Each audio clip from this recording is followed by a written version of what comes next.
Welcome to another Business Spotlight, where we share reflections, lessons, and pearls of wisdom from local business owners.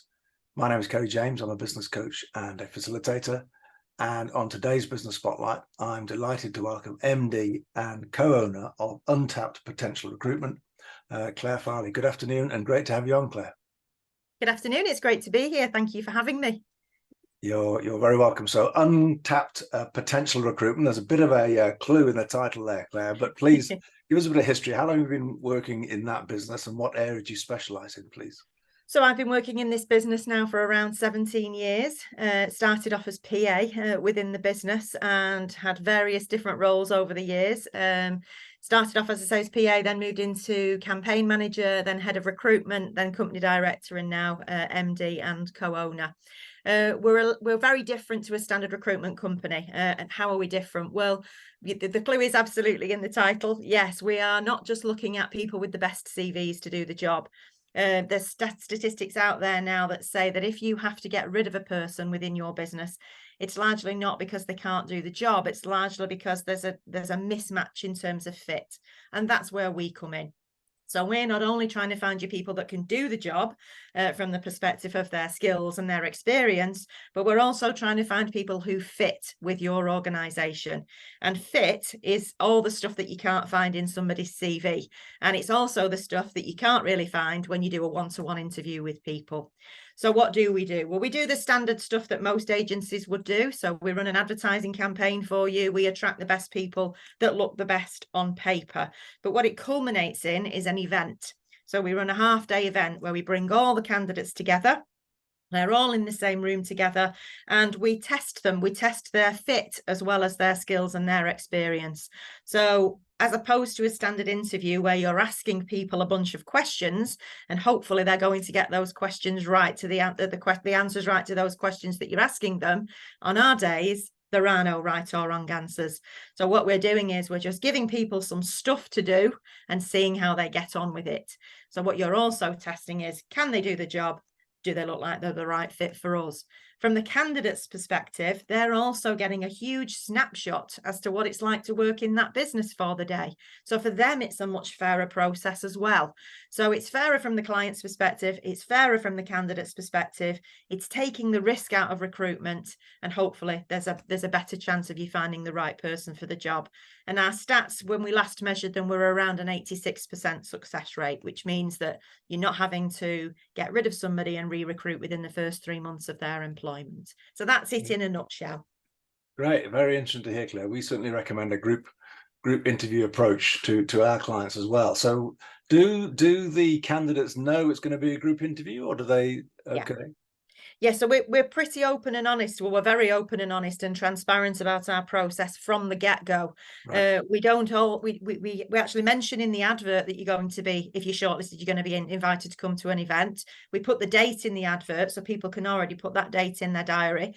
And we tell people throughout the process. So we tell people from the moment they've applied, we tell people in their acknowledgement email that you're going to be asked to come to a selection event.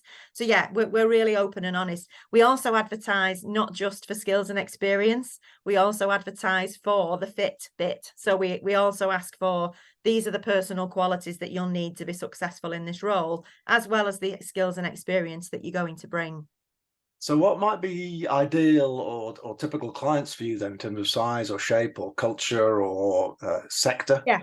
So sector, we don't really have a sector. Most of our clients come to us because of our process, not necessarily because of our industry specialism. But we can work with any client because this works across the board. Probably in terms of roles, you're looking at middle to senior management positions that this particularly works for. It can work for lower level stuff, particularly if you're trying to find multiples. So if you're looking to bring in 2 or 3 account managers, then we can do that. That's not a problem. But it tends to fit, as I say, more around the middle to senior management, and typically SMEs as well, because it's those guys that really haven't got a recruitment function in their business. They're trying to do it themselves, or they're trying to work with other recruitment agencies who are not really offering them anything any different. So the SME market really is the sort of perfect target market for us. Okay. So if we think about the environmental changes and turbulence we've been through over the last few years, whether Yeah. it's digital revolution or hybrid working or inflation or lockdown and all the rest of it. Which of those would you say have had most impact on your industry and your business in particular? I think the remote working, the hybrid working thing has had a massive impact. Before COVID, candidates were, it was pretty much the norm to go to an office, to go and do your job in an office, whatever your job might be. That's massively changed now. Probably, I would say 75 to 80% of candidates are asking me for they're asking me for hybrid. They're saying to me, how much of this am I going to be in the office? How much am I going to be working from home? I think there's a little bit of a sea change coming quite soon, because I think most candidates now realise that for team collaboration, for innovation to happen, you've kind of got to be in the office space and working with other people. But I would say that's the biggest difference. There's other things as well that have changed, but I think the biggest difference is the hybrid. Is most candidates now want that. The other thing I would say is that not all candidates are actually now driven by higher salaries. So most candidates won't change jobs just for a higher salary. They'll actually be looking at, what else are you offering me, Mr. Employer, as opposed to an increase in my salary. Actually, there's other things I want as well, like the hybrid working, like flexible working, like I want to do 4 days a week instead of 5. Like, what benefits are you going to provide for me as well? So there's lots of other things that have changed as a result of COVID. Yeah, I get a few of my clients make occasional comments about Gen Z and some of the frustrations about that population, if you like. Where would you sit in that kind of argument? Do you think they can ask for too much?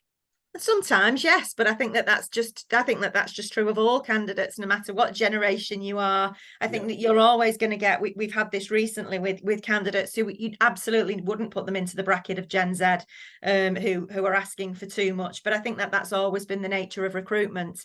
I think it's more about finding people who fit with your organization rather than trying to slot people into, are they Gen Z, are they Gen X, are they this, are they that, are the other. I think it's more about actually who's the right person for the role and what can we offer them that's different to what company X next door are offering them. And I think that's the biggest thing I would say around advice for employers, is that to not kind of have a one size fits all. So I know some employers are going into, well, right, it's 3 days in the office and 2 days at home, and that's going to be the norm for us in every role that we're recruiting for. And I would say don't have that as a policy. I would say try and do it on an individual basis, because that's actually what most candidates are looking for, regardless of what they fit into, what characteristic they fit into. Okay. So what sort of size is Untapped now then, Claire? And what would you say are the current challenges you've got in the business? So there's about 5 of us in the business, where some of us are full-time. My business partner's also full-time, and some of us part-time. But we also work with a lot of contractors as well. So we have a lot of freelancers who just work for us in busier times. We're trying to move into being a full service. We are a full service recruitment company in terms of what we do for recruitment. We're actually trying to become more of a full service people expert in a business. We're working with a couple of clients at the moment who don't just want us to do recruitment. They want us to do recruitment as well as leadership development, values and behaviours workshops, recruitment training for their existing staff. So that's something that I really want to kind of start to get into more and more with other businesses, because we're kind of a victim of our own success, because we do so well at recruitment. We're probably not going to work with that customer again for maybe another at least 18 months to 2 years, unless they're in growth mode. So we don't want to have to keep constantly trying to find new customers. We want to work with our customers over a longer period of time, maybe over a 12 to 18 month period, where we're helping them with every people aspect of their business. Okay, and what sort of challenges did that create, moving into leadership development and culture development, etc.? Sorry, just reiterate the question for me. What sort of challenges does that create in terms of being able to resource those new and different services?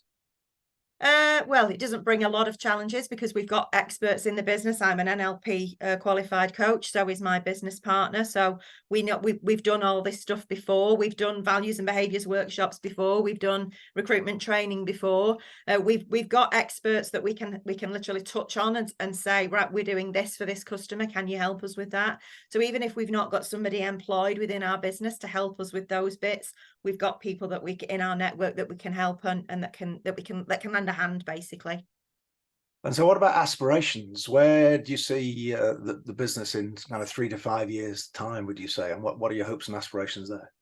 So I would say that's probably the aspiration, is to become the, not a Hayes or a Michael Page of this world, because I don't have aspirations to be that either. I don't want to be a one size fits all type of agency. I want to be a recruitment company that people come to when they know they've got not just a recruitment need, but actually they need a full service. They need somebody that can do everything for them, and that they can literally just say to us, look, we want you to become our recruitment partner, our people expert partner.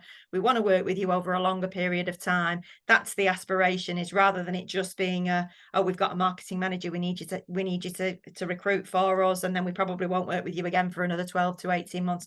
That's definitely the aspiration for me. I'm not saying we don't want to do that work for our customers. Of course we do. We do still want to be their recruitment partner, but aspirationally, I'd like to be able to think that the customers we're going to work with are going to work with us for much more long-term projects. Okay. Very good. And then you mentioned you started as a PA right at the start of the discussion, Claire. So you've clearly been on quite a journey from there to being a business owner. If you were giving yourself advice in terms of starting a new business, and based on what you've learned now, what would you say would be the main lessons or piece of advice you'd The give yourself? headline. The headlines for me, there's a couple of headlines for me, which is never stop your marketing engine. I think in a small business, there is a real tendency to, in busy times, when you're facilitating and when you're working with clients, there's a tendency to take your foot off the gas and make marketing less of a priority in busy times. Because when you're delivering, you can't be selling. So I would say never switch off your sales and marketing engine, because that has to just keep going all the time, because you can be in a really busy period, but then very, very quickly you can be in a really quiet period, and then your pipeline and your forecast is it's a challenging and scary time. I think the other thing is resilience. I wouldn't advise anybody to go into business if you haven't got resilience of one of your strengths of character. Again, you can have a really busy time on recruitment, and you can have 5 or 6 companies saying to you, oh yes, we want you to do this for us, and then all of a sudden a pandemic can come along and quickly whip your feet from under you, and everything can just literally disappear. So I think you've got to be resilient, adaptable, and never switch off the sales and marketing engine. Wise words. Very good. Well, Claire, it's been great to hear your journey. One final question, if I may. Sure. If there's any of the business spotlight viewers interested in a conversation or following up with you, what might be a sensible next step, would you say? Sensible next step would be to either drop me an email, drop me a phone call. Best number to get me on is my mobile. I'm sure you'll share that with any of your viewers. But yeah, best way to get hold of me is to have a chat with me by phone or by email. And I much prefer to do it like this. I much prefer to have conversations with people where I can actually have a chat with them, find out what their pain points are and what solutions we can provide to them. So as I say, I much prefer to do that either face-to-face or online. Very good. Well, we will put your URL linked to the videos that come from this today then, Claire. And once again, many thanks for your time and for your input and your contribution, and all the very best with Untapped Potential. Thank you very much indeed. It's been a pleasure to be here.